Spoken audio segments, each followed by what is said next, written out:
Hello, how are you? My name is Rebecca and I am an English teacher. So if you would like to listen to videos of me having random conversation, then listen to this video.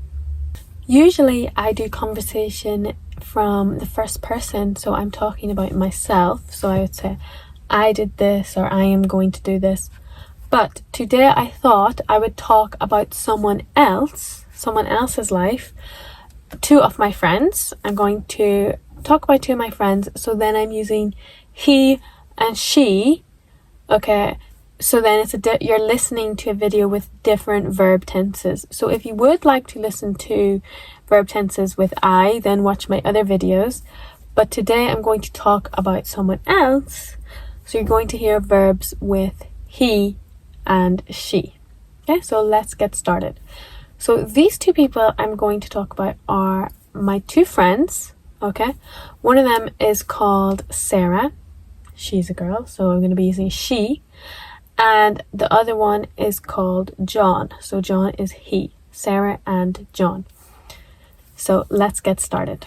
Before we get started, I do teach private one-to-one lessons. So if you are interested to have one-to-one conversation where you get to speak or listen to me speaking with a more personalized scenario, then book with me below. My link is below. Let's get back to the video. So I met my friend Sarah whenever I was in secondary school. I met her whenever I was 11, and we have been friends for 13 years now, a very long time. And so we went to the same school, and she then went to study in university, and she studied to be a doctor. So she studied in a city called Dublin. Okay, and now she has graduated and she has been a doctor for about 2 years now, and she got a job in Dublin and worked as a general doctor in a general hospital in Dublin, where I think with general you just do a little bit of everything.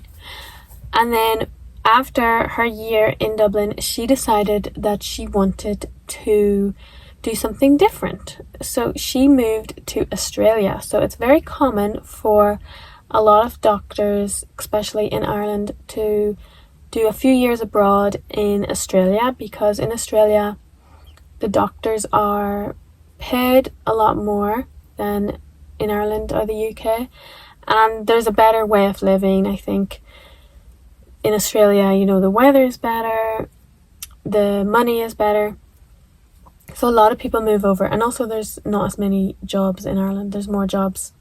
So she is now living in Australia as a doctor, and she loves living there. She lives on the west coast, and she has a car and she has a dog. So she decided to get a dog out there. And now she is also working in a hospital with general hospital, and she loves it. She loves living in Australia. She loves the lifestyle. She loves that the weather is so much better than Ireland. It's always sunny, similar to Spain where it's nice and sunny. Of course they speak English, so she doesn't have to learn another language.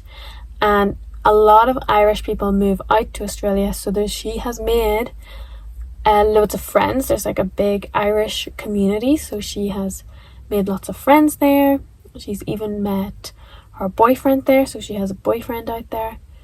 So she's really happy, but she does miss home. Obviously Australia is 24-hour flight from Dublin, so it takes about 24 hours to get there. So she misses home, of course.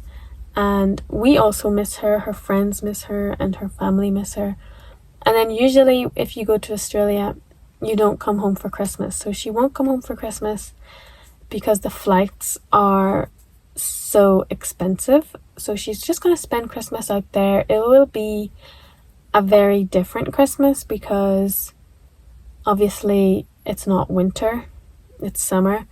And I think in Australia they have barbecues and they go swimming and go to the sea and the beach. So it's very different from our Christmas where it's cold and it's winter and it's more traditional for Christmas to be cold, I think. But it's a very nice lifestyle in Australia. I have called her and we've talked about the lifestyle differences. Mainly that, you know, they're more relaxed. They enjoy going to the beach, enjoy the sun. So yeah, there's a lot of perks of going to Australia. I think definitely a lot of young people in their 20s, they like to move abroad. So a lot of my friends have moved abroad actually. One of them, including myself, I've moved abroad. I'm living in Spain, but some of my friends are in Australia. Some of them are in the Middle East teaching. Some are in Canada doing annual skiing jobs. And some are in South America teaching English. So and we're all around 24, 25. So it's definitely very common to want to live in a different country. I wonder if that is different for your country. In Ireland, a lot of Irish people move abroad because there's more opportunities in other countries for jobs, and also the weather is a huge reason to move abroad because our weather in Ireland is so cold and a lot of rain and it's very dark, especially in the winters. So a lot of people want to move away in their 20s, and most of the time people do move back because of their family. And Ireland obviously is a lovely country to live in, so people usually want to settle and have their families and buy their house in Ireland. But definitely when they're younger, a lot of people move abroad. And also there are only two cities in Ireland, Belfast, well, two major cities, Belfast and Dublin, so there aren't as many opportunities as other countries, especially in the UK where you have London or Manchester or Edinburgh. So yeah, that's why a lot of people move abroad. So that's my friend Sarah. She's in Australia. Hope that you could understand or learn the differences whenever you're using she instead of I. There's not usually much difference because in English the verb stays the same. For example, I am or I played, she played, it still played. But with he and she in the present tense, I play, she plays, he plays, you add an S. Okay, or I walk, she walks, you add the S. Okay, in the present tense. In the past tense, it's the same. She walked, I walked, it's the same. Now I'm going to talk about my friend John. So he is from Ireland. I met him also in secondary school, but he still lives in Ireland and he is a farmer. Okay, so he farms a lot of animals. He farms cows, milking cows, sheep, so their wool, and mainly sheep and cows. Okay, and he lives in Ireland and he has always lived in Ireland. Usually if you are a farmer or your parents have a farm, you don't leave because farming is a lot of work. You need to be there, and a lot of families run farms, so parents and their children work together, or grandparents. So he is a farmer in Ireland, and there are a lot of farmers. Farming in Ireland is very big because of the environment, the grass, the rain. The climate is very good for milk, dairy products. I think Ireland has some of the best dairy products in my opinion because we have such fresh grass and all the dairy cows go out and eat the grass. So he is a dairy farmer. That means every morning he has to wake up super early at around 6 a.m. and start milking the cows. So cows need milked twice a day, in the morning and then in the evening at about 5 or 6 again. So every day he milks, and he has about 200 milking cows, so that's a lot of cows to get inside and milked, and then bring them out again and then bring them in again in the evening. So milking is a very difficult job, but he loves it. You have to love farming. He loves being a farmer, and he has a tractor, of course, and lots of machinery. He also farms sheep. So sheep are very difficult because they like to escape. They like to run away and break things. So yeah, you have to have a lot of fencing around to look after sheep, and usually they still will escape. So but apart from that, sheep are quite stupid animals. Like sheep, they all follow each other, so if one escapes, they all escape. But anyway, he loves sheep farming as well. The sheep eat the grass, and then you obviously cut their wool in the summer, and then you lamb spring. So the busiest time for sheep is in spring, whenever you're lambing and the little babies come along. He has always lived in Ireland. He hasn't moved. I think there are some opportunities to go to Australia or Scotland. In Scotland, some farmers go and grow potatoes, and sometimes farmers go to Australia in the summertime because our winter time can be a bit quiet. So yeah, he loves it, and he's doing that today. So I think farming is a very hard job, but you have to love it. You have to enjoy it. Okay, so that is the life of my two friends, Sarah and John. Sarah, the doctor who moved to Australia, and John, the farmer who lives in Ireland with his sheep and cows.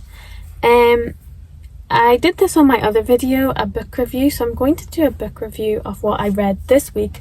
So this week I read a book called The Help. You might have heard of it. And in this book, so it took me about 2 weeks to read. I read a book every 2 weeks or so. I read this on my Kindle. I love my Kindle. I recommend to get a Kindle. And this book is about the help that lived in America in the 1960s. So these are African Americans who were like maids in white people's homes, and they did the cooking and the cleaning and looked after the children. And of course there was a lot of injustices in the 1960s, so it talks with black and white people, so a lot of racism. So this book kind of has those kind of themes about racism and what life was like in America for those ladies who had to work really, really hard, and the hardships that they had to deal with. So I think this book portrays this really well, and it definitely makes you think more about what life was like for them, and gives you an insight to what life was like as a maid in the 1960s in America during the Civil War. So it was very interesting. It's quite funny. It's from the perspective of 3 ladies, 2 maids and one of the white ladies. So it's very interesting, has a lot of themes. There's obviously also the movie, so if you want to watch the movie, it's really, really good. Okay, that is the end of my video. Thank you so much for watching. If you would like to listen to more conversation, then watch my other videos. And if you would like a one-to-one English lesson with me, then of course you can book that below. So thank you so much for watching, and I hope that you learned lots of English with me.